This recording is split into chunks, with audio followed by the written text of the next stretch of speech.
Hey y'all, it's David. We're done with 10 days. I did a video last week about that, so you can look at the previous upload.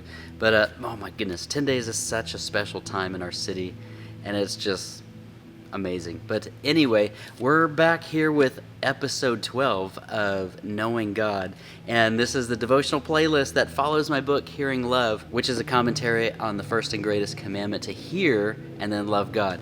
And so you can pick that up if you haven't already in hardback, paperback, or ebook. It's available on Amazon. I'll link my website. It will direct you to the book as well as the music that plays underneath all my videos, the Hearing Love soundtrack, my teaching page, and then ways to give to the ministry. And so anyway, thank you guys for watching another video. And chapter 12, the healing balm of delight, is one of my favorite concepts to unpack.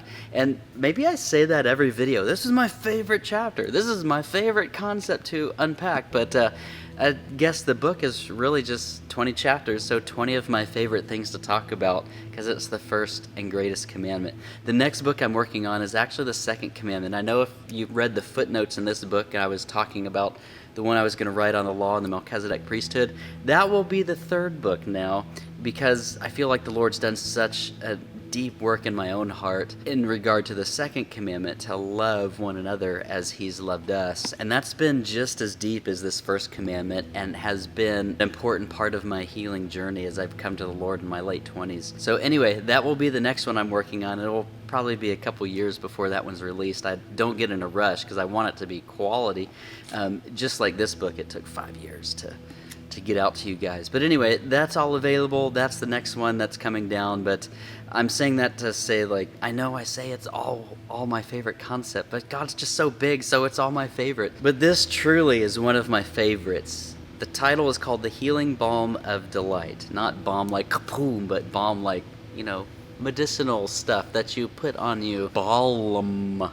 That type of stuff. But anyway, how many of you have heard testimonies of like ex-addicts and whatever realms, specifically drug addicts, that were always chasing that high? And when they found the Lord, they're just like, wow, I'm high on Jesus and there's nothing like him. Or, the fun phrases like, there's no high like the Most High. When they say that, they actually mean that because there's such a delight that fills the soul, that touches the mind, and that begins to bring healing. In John 17, Jesus prayed that we would be with him where he is, to behold his glory, to be there just saturated in his beauty. And it's that encounter of the Lord delighting over us, swept away in his beauty, that we were created for in the first place. And so it becomes more natural for us to become addicted to Jesus, to become addicted to his nearness, his presence, his sweet voice. And then when that begins to set in, it really displaces very quickly all the other addictions. I shared in my testimony in chapter 5 that one of the first addictions to go was cigarettes, where I just was reading the Bible and praying so much that I just didn't really have a longing for that anymore. And as I went on my journey pursuing the beauty of Jesus, like, the other addictions have really displaced as I've encountered real beauty and real pleasure in Jesus, real beauty and real pleasure in being devoted to the one wife of my youth. And that gets into the second commandment stuff. But the point is, there's healthy pleasures that we were actually created to be saturated in that create this boundary line, or a wall of fire, as Zechariah calls it, against everything that is unclean. Because everything that is unclean is perverted and it's a lesser pleasure. And we can become addicted to those because the mind can just get a fixation on certain things. And so there's healthy things to be addicted to, there's healthy things to give yourself to, and there's unhealthy things to give yourself to. Now, one of the reasons I went into atheism and I gave it a college try, as I say, I gave atheism a college try, was I had a massive porn addiction that I mentioned in chapter 5. But I would approach certain church leaders or pastors even wanting freedom from addiction. We were in such an out of balance grace culture, and I love the grace of God. The grace is all throughout the Bible, but there's grace, law, disciplines, self-control, resting and striving, balancing all these things. Like David says in the Psalms, my soul clings to you and your right hand upholds me. So it's both those realities running together. But I remember meeting with many of these leaders in this hyper grace saturated culture that got to the point where we were exaggerating grace without acknowledging the other responsibilities or the other beauties of what the Lord has called us into. And so me as a porn addict and an addict of other things, like wanting to be free from these things so that I don't hurt my wife anymore. I legitimately wanted freedom, but I had unhealthy views of the sovereignty of God of if he wants me free, he'll make me free. And until he makes me free, he's technically the one hurting my wife and my family because he's not making me free. And so I would meet with pastors and like, how do you get free from porn? And no one had real good answers. They were all like, well, Jesus forgives you and there's grace and imputed righteousness, and all that sounds great, maybe on the front end and to some ears, but to an addict that actually wants freedom, like that is a hopeless gospel. Like that's great that he forgives me and that I'll end up in heaven one day, but what about me actually hurting my family right now? How do I stop it? Because I don't want to hurt my family because everything's ripping apart. And if Jesus is supposed to heal us, like heal our body, heal our family so that we're in right relationships, like how does this all work with this, grace being preached as an invisibility cloak? And so I found no real answers. So I'm just like, man, if Jesus can't set me free from this, then his gospel's worthless. And just very quickly in my 20s just spiraled into atheism. I don't care about any of this. But it was shocking when I encountered the beauty of God, the sweetness of his voice, the glory of his nearness, just constantly walking by the Spirit.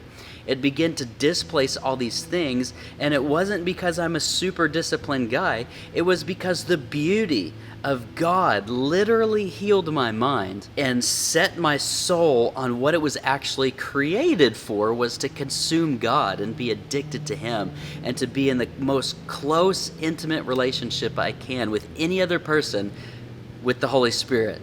And pulled me into that, and that began clearing me out, creating me as a practical holy being, walking in practical righteousness, partaking of divine nature, as Peter talked about.